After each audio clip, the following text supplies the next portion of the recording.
The headlines, the issues impacting you, all on This Week in Cincinnati on 9 on Your Side. Welcome back. Cincinnati is a river town, and with the river comes flooding. There have been dozens of floods over the years, but the flood of 1937 was especially devastating. The river crested at 80 feet. The backwash swept up the Mill Creek. Crosley Field was under more than 20 feet of water. It was just as bad in northern Kentucky. Look at those photos, folks.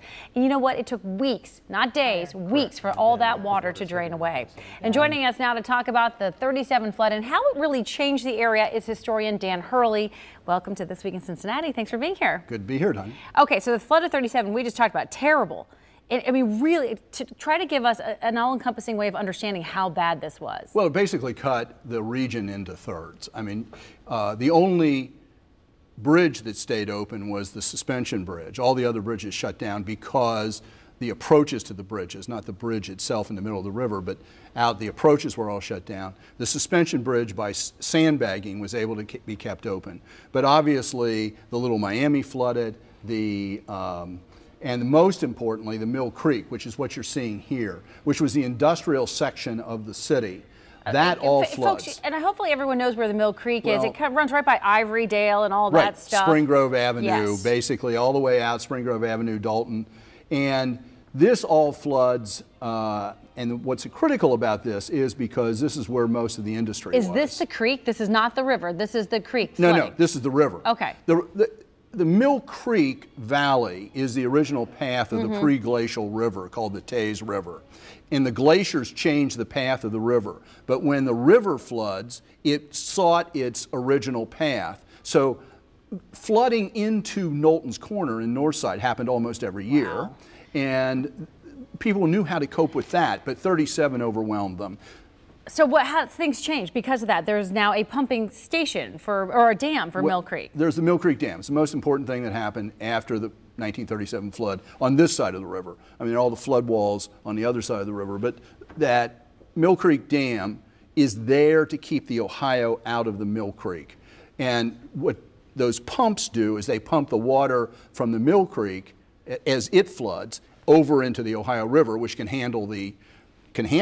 It's not a problem. And Dan, we were talking, I mean, when we started talking about how that dam was working during this particular flood, growing up here in Cincinnati, I was Cincinnatian through and through. I had no idea it even existed. No, most people don't know that it exists. If you go to Price Hill, you get a good view down onto it if you know what you're looking at. There's a bike tour that we do every year that we take people into that dam so that they understand what's going on. It's really and this thing is really key from keeping like other neighborhoods. Okay, sure, the riverbed area, that might flood. That's just the main stem. But almost all the damage in 37, the overwhelming part of the damage in 37 is in the Mill Creek Valley. Was there a huge loss of life?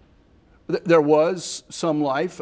It wasn't, you know, the interesting thing about the 37 flood is that what it did is it didn't just affect low areas.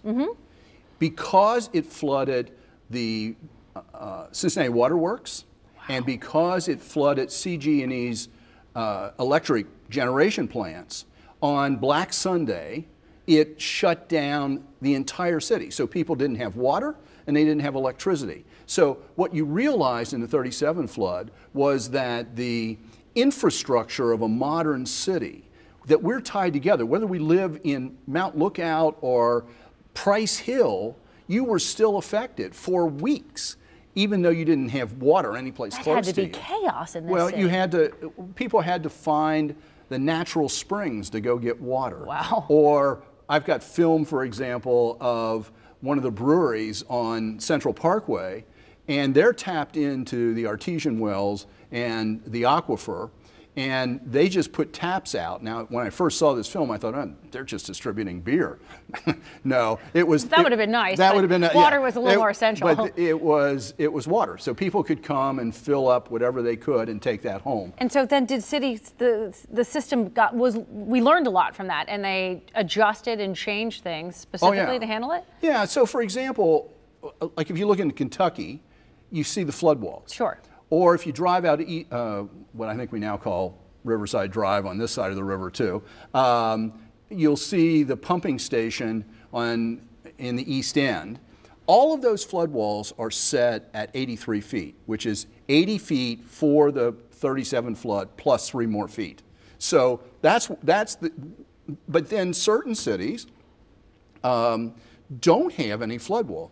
Newport has a flood wall, but Bellevue doesn't have a flood wall. Right, and we saw that trouble Bellevue this particular time. That's right. So these are all choices. Cincinnati decided not to build a flood wall. It decided to back off the riverfront. So from 37 basically until 1971, when Riverfront Stadium is built, we basically said we don't understand what to do with the riverfront. Now, there's a beautiful plan for the riverfront in 1948, part of the master plan, and there's all kinds of things on the riverfront. It never got built because they didn't understand the whole principle of the platform stage, which is what we know today as the parking garages that lift the banks out of the flood stage, which is why I couldn't park where I normally park every day. Dan Hurley, we could spend an entire half hour talking about this. I thank you so much for your knowledge and for coming in today.